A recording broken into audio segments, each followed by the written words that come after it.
Dans cette histoire, il y avait deux hommes connus pour leurs conseils.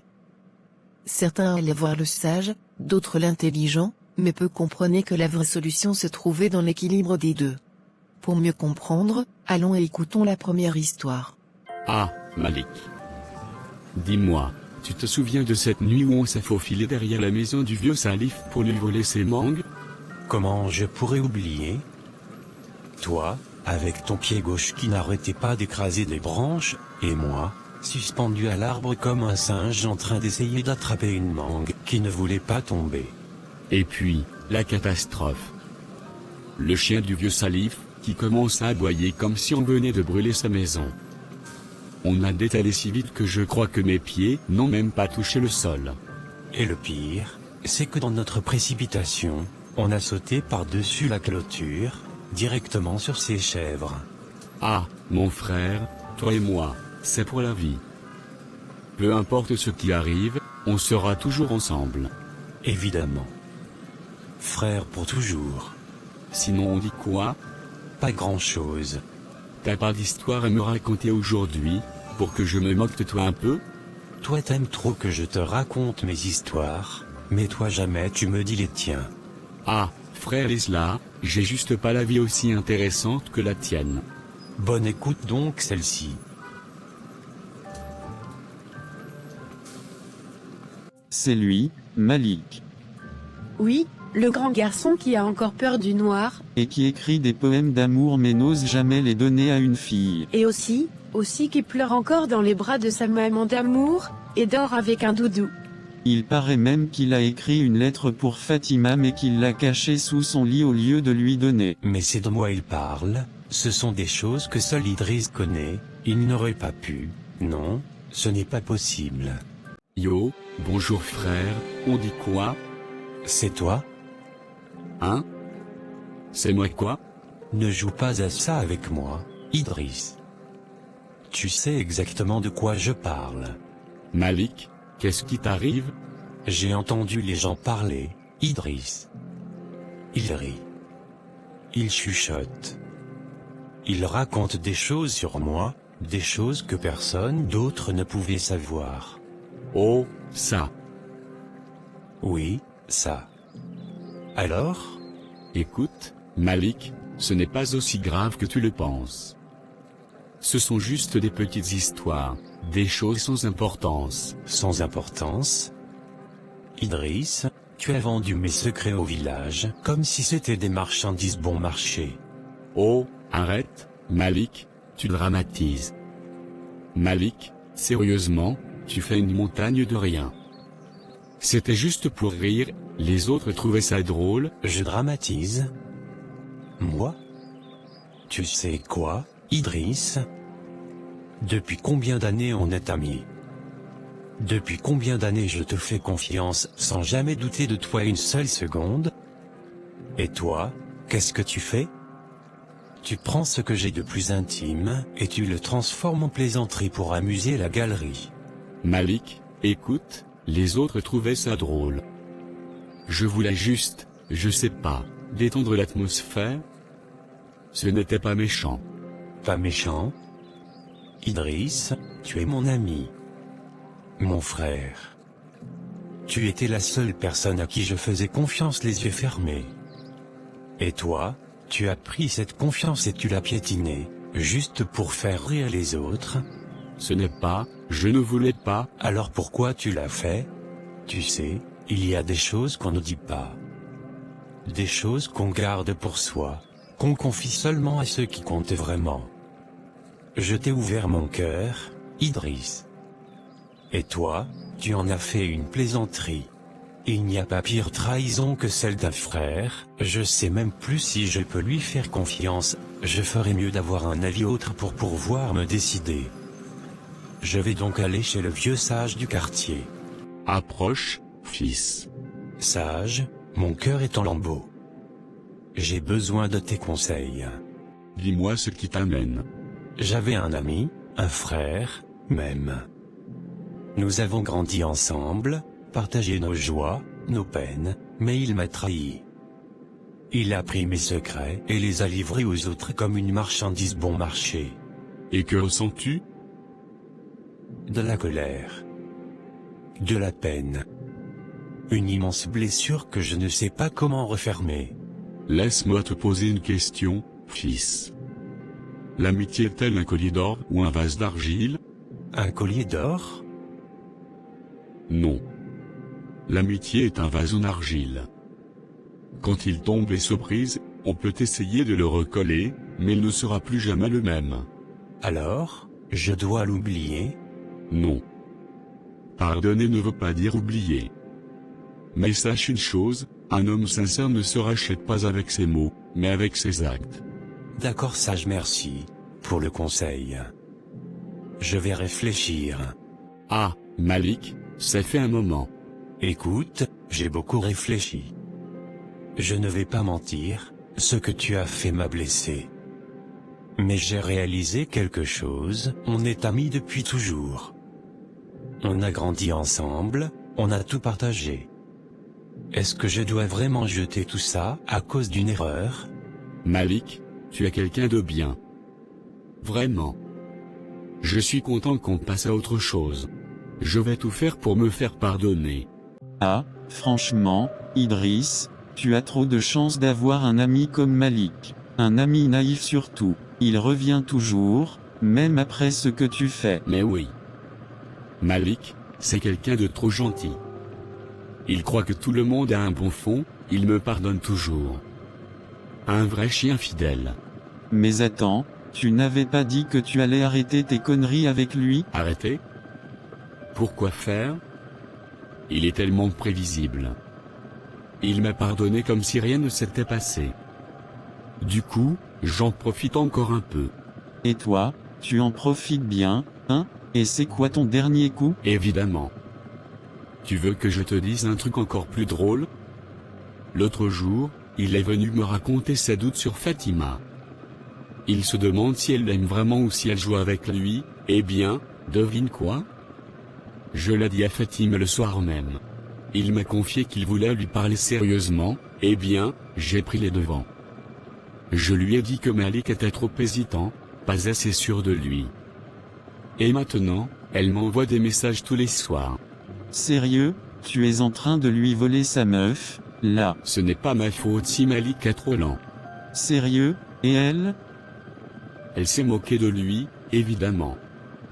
Elle a dit que c'était mignon qu'il soit aussi hésitant, elle ne le prend même pas au sérieux. Idriss, alors c'est ça, ton vrai visage? Malik, écoute, ce n'est pas ce que tu crois. Arrête. Ne me mens pas encore une fois. Je suis ton chien fidèle Nord. La première fois, j'ai cru que tu avais fait une erreur. Je me suis dit qu'on pouvait oublier et repartir sur de bonnes bases. Mais toi, tu as vu ma confiance comme une faiblesse. On ne trahit pas deux fois une vraie amitié. Et je suis sûr que tu ne connais pas, c'est quoi une vraie amitié, après tout le temps qu'on a passé ensemble, grandir ensemble et là tu me fais ça. Donc tous les racontages de depuis petit c'était toi. Malik, je suis désolé, écoute. Non. Cette fois, c'est fini. Ceux à qui tu racontes mes histoires peuvent faire de tes amis, j'en ai marre. Je coupe les ponts avec toi. Définitivement. Attends, Malik, on peut en parler, tu ne vas pas jeter notre amitié comme ça. C'est toi qui l'as jeté. Moi, je fais juste constater les dégâts. C'est sûr tu vas revenir, tu revis toujours. C'est toi qui l'as jeté. Moi, je fais juste constater les dégâts. Maintenant allons sur une histoire nouvelle, avec assez de coups bas et de 1. Qui va gagner, ou qui perdra? Mariam, viens plus près. J'ai besoin de te parler. Ne dis pas ça, Ousmane, tu vas te remettre. Les médecins ont dit que tu devais te reposer. Je connais mon corps, Mariam. Et je connais le regard des médecins, quand ils savent qu'ils ne peuvent plus rien faire. Il inspire profondément. Je ne veux pas parler de maladie, mais de l'avenir. Ousmane, s'il te plaît. Écoute-moi. Tu sais combien j'ai travaillé pour bâtir tout ce que nous avons. Chaque centime, chaque maison, chaque terre, tout ça, je l'ai fait pour vous. Pour toi. Pour nos enfants. Je le sais, mon amour. Alors promets-moi que tu veilleras à ce que mon dernier souhait soit respecté. Mon héritage, il est pour mes 3 enfants. Pas seulement pour Hamid. Pas seulement pour Karim. Pas seulement pour Aïcha. Pour les 3. Tu sais comment sont tes fils, ils pensent que l'héritage doit revenir aux hommes. Ce ne sont pas mes fils qui décident. Ils serrent la main de Mariam. Aïcha est ma fille autant que sont mes fils. Elle a le même droit qu'eux. Tu sais qu'ils n'accepteront jamais. Alors c'est à toi de leur rappeler. C'est ton rôle, Mariam. Si je ne suis plus là, toi, tu devras être leur guide. Tu devras leur dire que l'injustice ne doit jamais diviser une famille.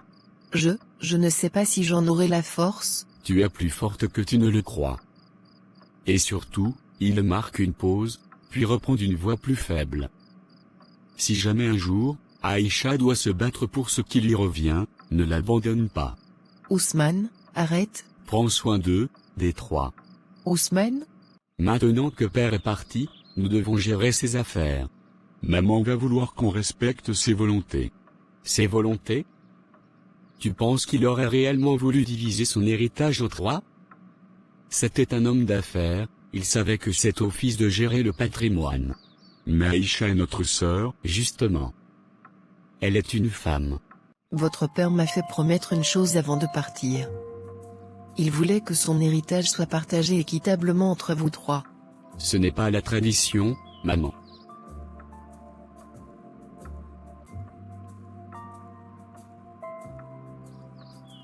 Père ne voulait pas nous affaiblir. Si on divise tout, que va-t-il rester? Donc c'est comme ça? Papa est à peine enterré et vous vous empressez déjà de tout prendre sans même discuter avec moi? Arrête ton cinéma, Aïcha. On sait très bien que tu n'as jamais été aussi présente que nous auprès de lui. Et puis, une femme, ça n'hérite pas de la même manière qu'un homme. C'est comme ça depuis toujours. Papa n'aurait jamais voulu ça. Il nous aimait tous pareils. Vous êtes sérieux? C'est notre père qui est mort. Vous parlez comme s'il s'agissait juste de quelques papiers à signer. Peut-être, mais il n'a rien laissé d'écrit. Et nous, on a décidé que la maison et les terres restent dans la famille. Et puis, franchement, pourquoi te fatiguer avec ça? Tu as ta vie ailleurs, non? Je fais partie de cette famille. Ce n'est pas une question d'argent. C'est une question de principe. Je ne vais pas rester là, à vous regarder prendre toutes les décisions, comme si je n'existais pas. Écoute-moi bien, Aïcha. Il n'y a rien d'écrit. Pas de testament, pas de preuve. Nous sommes les aînés, nous avons géré la maison et les affaires de papa depuis des années. On sait ce qui est le mieux. Donc tu n'auras rien. Alors si je veux ce qui me revient, je dois me battre contre mes propres frères? Tu fais ce que tu veux, Aïcha. Mais si tu vas contre nous, ne viens pas pleurer ensuite. Je vais aller prendre conseil. Chez Vieux du village. Et le plus intelligent le donnera sûrement une solution à ce problème. Tu as le regard d'une personne qui a perdu une bataille avant même de la commencer. Mes frères veulent m'exclure de l'héritage de mon père. Ils pensent que, parce que je suis une femme, je n'ai aucun droit sur ces biens. Classique. Beaucoup de familles pensent que les femmes doivent juste accepter leur sort. La colère est une arme puissante, mais mal utilisée, elle se retourne contre toi. Alors, qu'est-ce que je dois faire? Prier pour qu'il change d'avis? La justice ne vient pas d'elle-même. Si tu veux ce qui te revient, bats-toi avec les bonnes armes. Les bonnes armes? Il joue avec la tradition et la pression sociale. Toi, joue avec la loi. Rassemble des preuves, consulte un avocat. Mais surtout, ne laisse pas tes émotions dicter tes choix. Et si je les perds à cause de ça? Demande-toi ce qui est pire, les perdre parce qu'ils t'ont rejeté ou les perdre en acceptant d'être écrasé. D'accord. Je vais me battre. Alors prépare-toi à payer le prix de ta victoire. Aïcha, ça fait longtemps que tu tournes en rond avec ce dossier. 3 nuits que tu dors à peine. À quoi tu penses encore? Je pense à ma famille, Sabrina.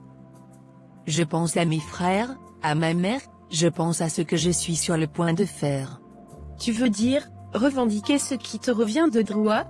Oui, mais à quel prix? Si j'engage un avocat, c'est fini. Ce sera une guerre ouverte. Et eux, tu crois qu'ils hésitent? Hamid et Karim t'ont déjà exclu comme si ton nom n'était même pas inscrit sur l'héritage de ton père. Ce sont mes frères, Sabrina. Ah, donc maintenant, c'est toi qui dois te soucier des liens familiaux? Mais eux, Aïcha, ils s'inquiètent pour toi? Ils hésitent à te laisser dans le froid? Non. Alors pourquoi tu continues à leur donner des excuses? Ils ne méritent pas ta loyauté si eux ne te respectent pas. Aïcha, si tu ne fais rien, tu vas le regretter. Je vais prendre un avocat. Félicitations, Aïcha. Le juge a rendu son verdict ce matin. Vous avez gagné. J'ai gagné? Oui. Tes frères sont obligés de te verser ta part d'héritage, et tu recevras ta part équitablement. C'est fini. J'ai gagné? Tu n'as pas l'air aussi satisfaite que ce que j'imaginais. Ce n'est pas ça, je suis reconnaissante, vraiment. Mais, je ne peux pas m'empêcher de me demander, est-ce que j'ai perdu ma famille dans ce combat? Écoute, Aïcha, ta famille a essayé de t'exclure, de te priver de tes droits. Tu t'es battu pour ce qui te revenait de plein droit. C'était juste. C'était légitime. Mais à quel prix? Mes frères me détestent. Ma mère ne me parle presque plus. Je vais devoir rentrer dans cette maison, récupérer cet argent, et affronter leur regard. Tu veux savoir ce que je pense? Dans la vie, il y a des batailles qu'on gagne sur le papier, mais dont on ne sort jamais indemne. C'était ton droit, Aïcha. Mais oui, il y aura des conséquences. Alors, que dois-je faire maintenant? 2 options. Soit tu fais un pas vers eux, tente d'apaiser les tensions. Soit tu acceptes que parfois, pour se faire respecter, on doit accepter de perdre certaines personnes. Je ne sais pas, je pensais que récupérer ma part allait me soulager, mais au fond, ça me pèse encore plus. Ce n'est pas l'argent qui pèse. C'est la déchirure familiale. Mais Aïcha, dis-moi sincèrement, si tu n'avais rien fait, si tu avais laissé tes frères tout garder, aurais-tu été en paix? Non, je me serais senti encore plus trahi. Alors, tu as ta réponse. Sois forte. Et souviens-toi, parfois, la justice et l'amour familial ne vont pas toujours de pair. J'ai gagné. Oui, mais pourquoi? Je n'ai jamais pensé que ce serait aussi lourd. L'argent ne change rien, rien ne revient. Rien, je n'ai même pas eu le courage d'affronter mes frères. Pas une seule fois, je n'ai voulu les voir dans les yeux. Chaque fois que je leur parle, je vois leur déception, et leur colère. Je ne les reconnais même plus. Peut-être que j'aurais dû laisser tomber. Peut-être que ce n'était pas important, peut-être qu'il suffisait d'accepter que mon père voulait protéger ses enfants, mais pourquoi? Pourquoi ne pas m'avoir écouté avant qu'il parte? Pourquoi ne pas avoir laissé de place pour tous dans cet héritage? Et alors vient, l'histoire d'un homme sage et intelligent. Qui sait que mieux vaut avoir les deux, que n'avoir rien du tout. Eh, frère, t'as plongé dans tes pensées, ça va? Tu sais, mes parents veulent que j'épouse Lila. Elle est parfaite pour eux, belle, riche, influente. Ils me disent que c'est la meilleure chose pour moi. Mais, il y a aussi Maya. Elle est différente. Pas du tout comme Lila. Elle est modeste, elle a un cœur pur, mais elle ne correspond pas du tout aux attentes de ma famille. Tu dois être honnête avec toi-même, Adam. Si tu l'aimes vraiment, pourquoi laisser les autres décider à ta place? Mais je comprends aussi, la pression familiale est forte.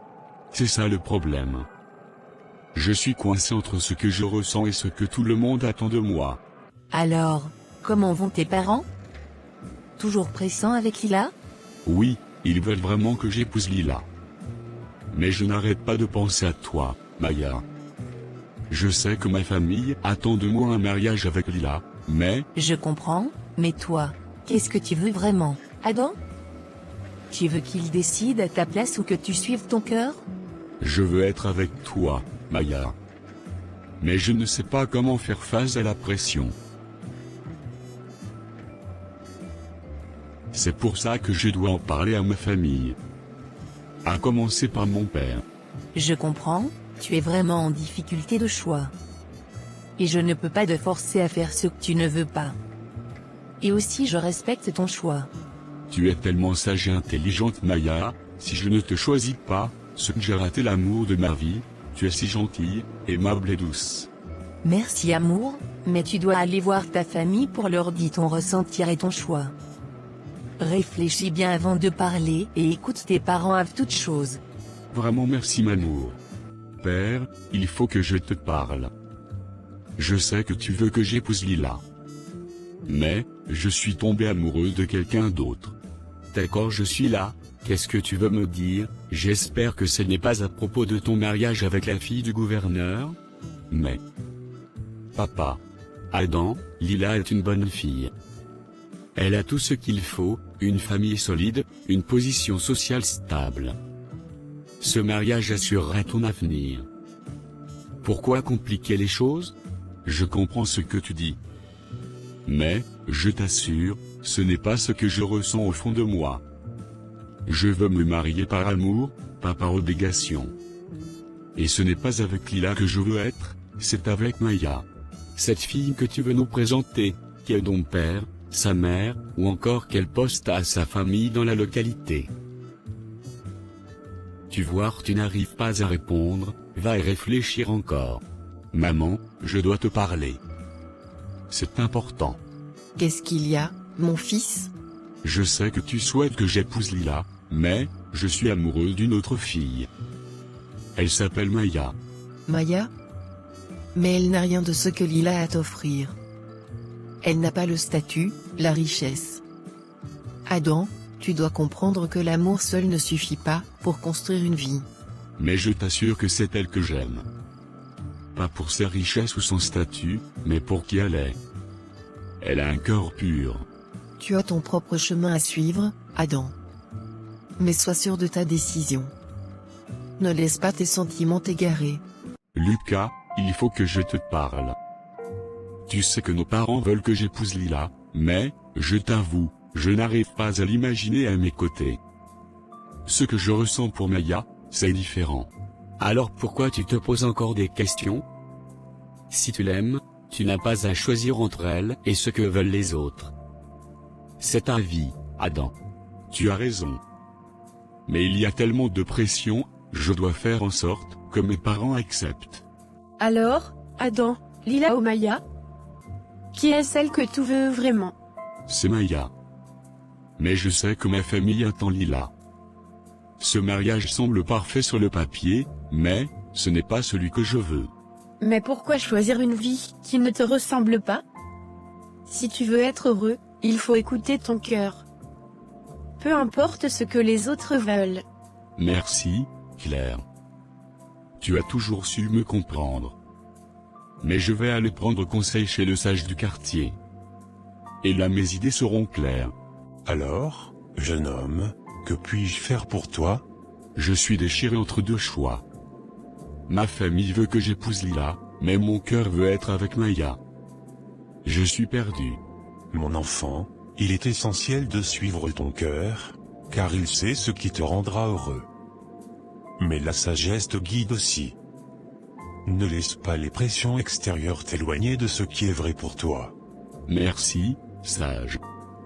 Je crois que je sais ce que je dois faire. Il me faut maintenant aller voir l'autre sage. Et là je vais compléter les deux conseils. Ton dilemme est complexe, mais la solution est simple, combine tes sentiments et ta raison. Si tu choisis Maya, assure-toi de préparer un plan solide pour convaincre ta famille. L'amour seul n'est pas suffisant. Maman, j'ai réfléchi à ce que tu m'as dit. Je comprends les préoccupations que tu as, et je sais que tu veux le meilleur pour moi. Mais, ce n'est pas avec Lila que je veux passer ma vie. C'est Maya que j'aime. Elle est différente, mais c'est elle qui fait battre mon cœur. Je ne veux pas me marier par obligation ou poursuivre un chemin tracé. Je veux suivre celui qui me rendra heureux, avec elle. C'est difficile à accepter, mais, je vois que tu es déterminé. Peut-être que tu as raison. Peut-être que tu dois suivre ton cœur, même si ça m'effraie. Mais, Adam, si tu choisis Maya, sois prêt à faire face à toutes les conséquences. Je le ferai. Je suis prêt à affronter tout ce qui viendra. Mais je veux que tu convainques papa d'abord avant que je ne lui parle de ma décision. Je veux que tu saches que j'ai pris ma décision. Je vais épouser Maya. Elle est celle avec qui je veux construire ma vie. Tu sais, je n'ai jamais pensé que tu prendrais cette voie. Lila est parfaite pour toi, elle a tout ce qu'il faut pour t'apporter une vie stable, et plus encore. Mais, je te connais, Adam. Quand tu es sûr de quelque chose, tu ne t'arrêtes pas. Je sais que tu as des attentes, mais je ne peux pas ignorer ce que je ressens. Maya est la personne qui me rend heureux. Alors sois prêt, mon fils. Être avec Maya ne sera pas facile. Mais si tu es sûr de ton choix, je respecterai ta décision. Mais fais-le avec la sagesse et la responsabilité qui te sont propres. Merci, Père. Je ferai de mon mieux. J'ai suivi vos conseils. J'ai parlé avec ma mère et mon père, et ils m'ont finalement compris. La sagesse réside dans la capacité à agir selon ce que l'on croit être juste, même si cela nous oppose. Tu as fait un choix courageux, Adam. Il n'est pas facile de suivre son cœur dans un monde qui nous pousse à faire autrement. Crois que j'ai trouvé l'équilibre entre ce que je ressens et ce qui est raisonnable. Merci pour vos conseils. Vous m'avez aidé à voir les choses plus clairement. Ce n'est pas seulement une question d'amour, mais aussi de stratégie. En prenant le temps de comprendre et d'agir avec calme, tu as créé un espace pour que tes parents acceptent ton choix. Ils voient que tu n'es pas impulsif, mais réfléchi. Ce n'est pas une victoire facile, mais elle est méritée. L'amour véritable n'est pas seulement un choix du cœur, mais aussi un acte de sagesse et de compréhension. Garde toujours cela en tête, Adam.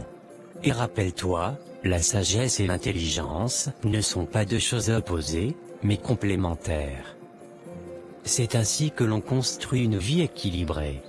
Il a fait son choix. Je pense qu'il va réussir, s'il garde cette sagesse. Oui. C'est un choix qui n'est pas facile à faire, mais il a pris le bon chemin. Il a trouvé l'équilibre. C'est ça, l'essence de la vie, non? Trouver un équilibre entre ce que l'on veut et ce que l'on doit faire. Entre le cœur et la raison. La sagesse et l'intelligence sont les piliers d'une vie bien vécue. Mais il faut aussi savoir quand laisser la passion guider nos pas. Adam l'a compris, à sa manière. C'est le début d'un grand voyage pour lui. Je crois qu'il a appris quelque chose que peu de gens comprennent. La sagesse et l'amour ne se contredisent pas. Ils se nourrissent l'un l'autre. Et la sagesse et l'intelligence vont de pair. L'un sans l'autre n'est que ruine. Ainsi s'achève cette pépite de connaissance, un sage ne peut rien sans l'intelligence et l'intelligence ne peut rien dans la sagesse. Que ceux qui comprennent l'écoutent et la pratiquent. À bientôt mes chers sages.